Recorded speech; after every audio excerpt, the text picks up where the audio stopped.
Nagbabalik si Papa Dut. Welcome sa ating part 2 sa ating journey sa Honda Bay, Palawan. And I am your host for today's vlog. Ngayon nga ay narating na namin ang aming first island, which is the Starfish Island. Kaya naman later on, ipapakita namin sa inyo kung gaano ba talaga kaganda ang place na ito. Bago kami dumaong dyan sa Pangpang, may nakita na akong starfish dyan sa babaan. Kaya sabi ko talagang legit na Starfish Island. Oo.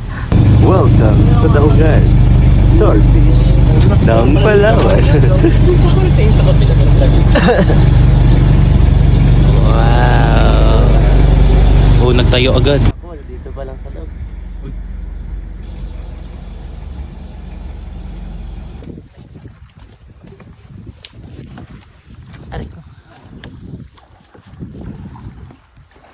Excited na nga akong bumaba dahil ang ganda naman talaga ng lugar, oo. Pero alam nyo ba na ang Starfish Island ang pinakamalayo sa lahat ng mga islands sa Honda Bay? Kung kaya't aabutin din ng ilang minuto ang pagbabiyahe para marating ang area na ito. At bago nga marating ang area na to, meron ka pang dadaanan kung saan medyo may kalakasan ng alon. Pero sa galing ng aming bangkero, talagang check naman na safety ang kalagayan mo. At ayun na nga, nagsimula na kaming ibaba ang aming mga bagahe at ang aming pagkain, gawa ng biyahe pa lang, gutom na. Pero alam nyo ba na perfect talaga ang island na to kung gusto mong mapag-isa dahil may katahimikan talaga dito at malayo ka sa katotohanan ng hindi ka na niya mahal. Huy, ano yun? Ang hirap talagang may sipon na uutal pa talaga. Oo naman talaga. Huy.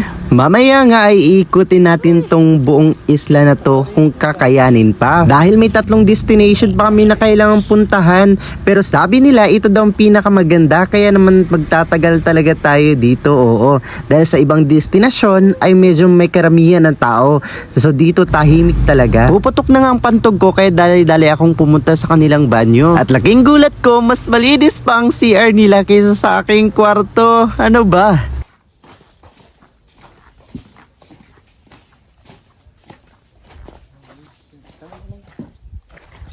Yun pong galkag to nga. Gusto ko lang naman mag dagat sa 2026. Pero tayo magkainita ni Oy. Kahit medyo mainit ay talagang sulit naman, kaya sinulit na rin talaga namin ang aming time dito. Kaya ginawa na namin ang lahat ng trends na pwede gawin dahil minsan lang naman talaga makalabas. Oo, perfect din pala to dahil merong white sand at saka napakalawak naman talaga ng isla. Oo. Pero bago ang lahat, kung bago ka pa lang sa bahay ko at inabot mo ang parte ng video ito, please like, share and follow na rin. Maraming salamat and see you sa part 3.